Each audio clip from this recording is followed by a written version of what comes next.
ક્રિપ્ટોકરન્સીમાં ખેલ કરનારા બધા અભણ નથી. હા, હાઈલી ઇન્ટેલિજન્ટ પીપલ છે. આત્મવિશ્વાસ, કોન્ફિડન્સ અને વિલ પાવર તો 200% રાખવાનો. તમારે ફોન પણ વાપરવાનો, તમારે આઈપેડ પણ વાપરવાનું, તમારે લેપટોપ પણ વાપરવાનું. અલ્ટ્રા મોડર્ન ટેકનોલોજી વાપરવાની જ વિકાસ માટે. ઓવર એક્સપોઝર ટુ સ્ક્રીન, તમે કેટલા બધા ડિજિટલ ડિસીઝીસ આવે છે. ફિઝિકલ ડિસીઝીસ તો હોય છે, આપણે નથી ખબર કે ટીબી આ તે થાય ફિઝિકલ છે, પણ આ ડિજિટલ ડિસીઝીસ જે થાય છે ને સ્ક્રીનના લીધે, પેલું સ્ક્રીનના લીધે થાય છે એમ નથી કહેતો, પણ એ જેમ ફિઝિકલ છે એમાં મેન્ટલ અને ઇમોશનલ ડિસીઝીસ છે. અરે 15, 17, 18, 19 વર્ષના છોકરા છોકરીઓને એ લોકોને રાત્રે સ્લીપિંગ પિલ લેવી પડે. ટેન્શન કેમ? ફેસબુક ઉપર એના 4 ફ્રેન્ડ ભેગા થયા અને એ લોકો એક જોઈન્ટ ઉપર ભેગા થયા, આઈસ્ક્રીમ ને પીઝા ખાધા, એ લોકોએ પોસ્ટ કર્યું અને આ જોવે એટલે કે મને કેમ નહીં બોલાયો હોય. અને આ લાલ ટોપી વાળો આને છે ને હું ગ્રુપમાં છું ને આ નથી ગમતું. એને એક રોગ કહે છે FOMO, fear of missing out. A FOMO રોગના લીધે એને એમ રહ્યા કરે કે હવે મને ગ્રુપમાં કોઈ ગણતું નથી, મને કોઈ આદર નથી આપતું, મારી માટે કોઈને પ્રેમ નથી, હું હાજર રહું એ કોઈને ગમતું નથી. એ વિચારો એટલા બધા એના મનમાં ચડી જાય ને એટલે ડિસ્ટર્બ થઈ જાય. એટલે એનું એકેડેમિક્સ ડિસ્ટર્બ થાય, ભણવાનું બધું ડિસ્ટર્બ થાય, એના માતા પિતા સાથેના રિલેશન્સ બધા ડિસ્ટર્બ થવા માંડે. એની સામે તમને ખબર છે તમારે શું કરવાનું? તમે આવા તમારા 5 મિત્રો કોઈ જોઈન્ટ ઉપર ભેગા થઈને ફોટો મૂક્યો કે see we got together and we had some ice cream and pizza and everything. તમારે છે ને સામે ફોટો પોસ્ટ કરવાનો કે જો મેં પણ પપ્પા મમ્મી સાથે ડાઇનિંગ ટેબલ ઉપર બેસી અને ઢોકળા ને ખીચડી ખાધા.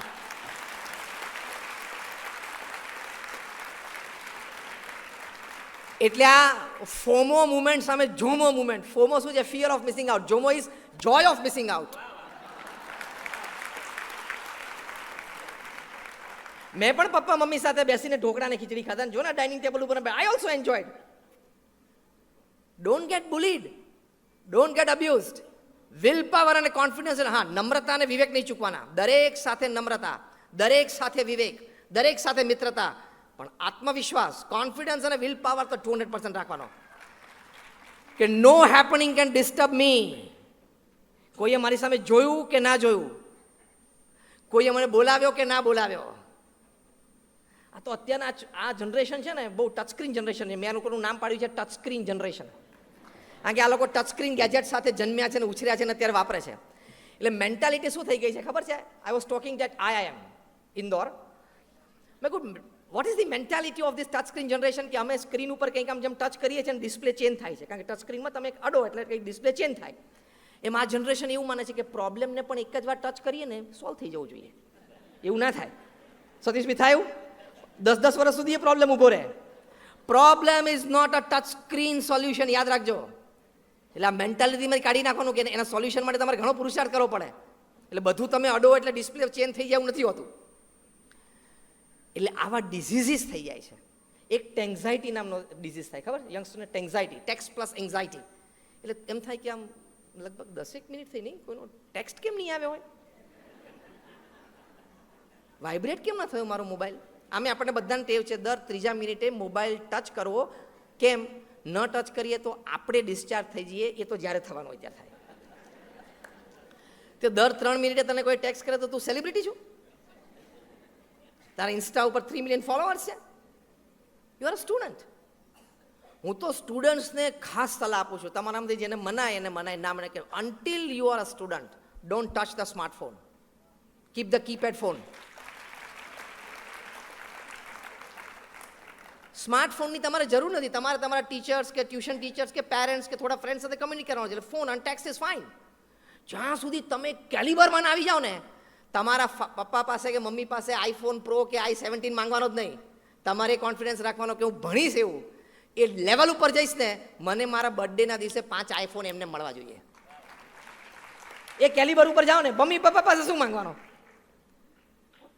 સ્ટીવ જોબ્સ જેને iPhone શોધ્યો છે એનું જીવન ચરિત્ર મેં કોરોના કાળ દરમિયાન મેં વાંચ્યું. જીવન ચરિત્રનું નામ જ છે Steve Jobs because it's a brand name. Steve જોબ્સનું આ જીવન ચરિત્ર એમના મિત્ર લખ્યું છે, વોલ્ટર આઇઝેકસન અને Nick Bilton. Nick Bilton was New York Times સાથે સબ એડિટર હતા. એમણે એક પ્રસંગ લખ્યો છે કે જ્યારે આઈપેડની શોધ થઈ ત્યારે એકવાર નિક બિલ્ટનના ફેમિલીને સ્ટીવ જોબ્સે બાળપણના મિત્ર એટલે ઘરે જમવા માટે બોલાવ્યા. એટલે both families were sitting on the dining table. Nick બિલ્ટને પૂછ્યું સ્ટીવને કે Steve, I think your children must be using the latest iPad, isn't it? એટલે સ્ટીવ કે આસ્ક ધેમ. એમની 13-14 વર્ષની દીકરી અને 11-12 વર્ષનો દીકરો સ્ટીવ જોબ્સનો, એ બંને સામે જોયું ને નિક બિલ્ટન, એટલે બંને જણા નીચેની પ્લેટમાંથી જમવાનું ચાલુ રાખ્યું, આંખ ના મિલાવી. એટલે અગેન નિક બિલ્ટને પૂછ્યું કે સ્ટીવ, એટલે બાળપણના મિત્ર એટલે ફર્સ્ટ નેમથી બોલાવી શકે, કે Steve, your children must be using the iPad ને? ત્યારે સ્ટીવ જોબ્સે કહ્યું કે my children have not touch the iPad and the iPhone. જેણે આખા દુનિયાને આઈફોન ને આઈપેડ આપ્યો.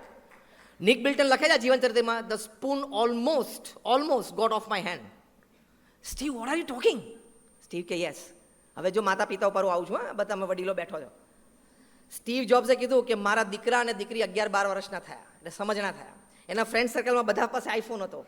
મેં ને મારા પત્નીએ રેગ્યુલરલી એ લોકો સાથે અમે સેશન્સ કર્યા, ઘરે બેસાડીને રાત્રે, after the dinner, before the dinner, કે બેટા તારા આઈફોન આઈપેડ જોતો હોય તો આ રહ્યા, તારા મિત્રો પાસે જ આ રહ્યા. પણ આમાં નેટ આવશે એટલે આખી દુનિયા તારા હાથમાં આવી જશે. હજી તારું વિઝડમ એવું નથી કે તું સેગ્રિગેટ કરી શકે શું જોવું શું ન જોવું. તને કોઈક અમુક પ્રકારની વેબસાઇટ્સ ગમવા માંડશે એટલે તું જોઈશ ને, એ તારું કેલિબર, ઇન્ટેલિજન્સ, કોમન સેન્સ એ બધું ઘટતું જાય. તમને ઘણી કંઈક જોવા મળશે. બોલો, એલ્ડર જનરેશન કરતાં આખતની અત્યારની યંગ જનરેશન છે ને, they are digitally smart, but street smartness અને કોમન સેન્સમાં બહુ ઓછું છે. એ તમને બધાને અનુભવ થશે.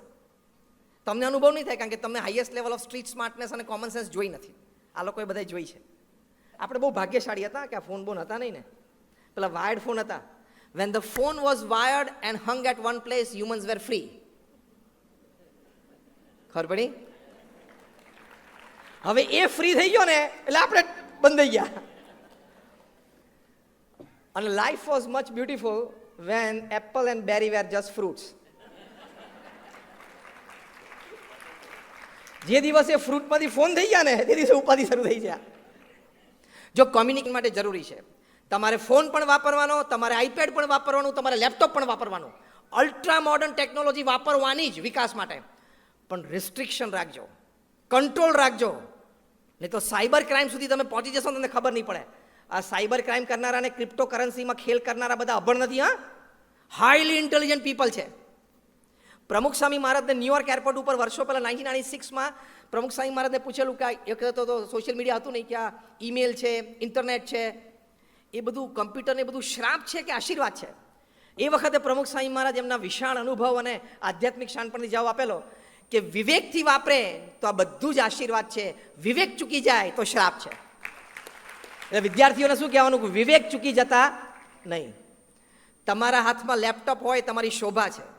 21st generation youth, full use of technology કરજો, પણ સેન્સ ઓફ ડિસ્ક્રિમિનેશન રાખજો, કંટ્રોલ રાખજો કે અહીંયા જવાય અને અહીંયા ન જવાય, આ ટચ કરાય અને આ ટચ ન કરાય.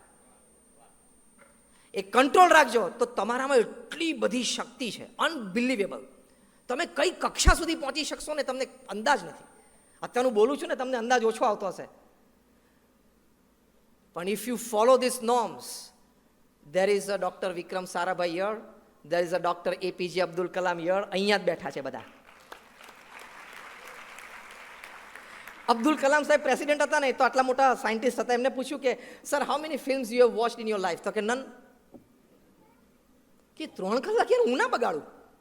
અને આપણે કહેવાય રિલેક્સ થવું છે ને એક ફિલ્મ ચાલુ કર, એટલો બધો કચરો અંદર ભરાઈ જશે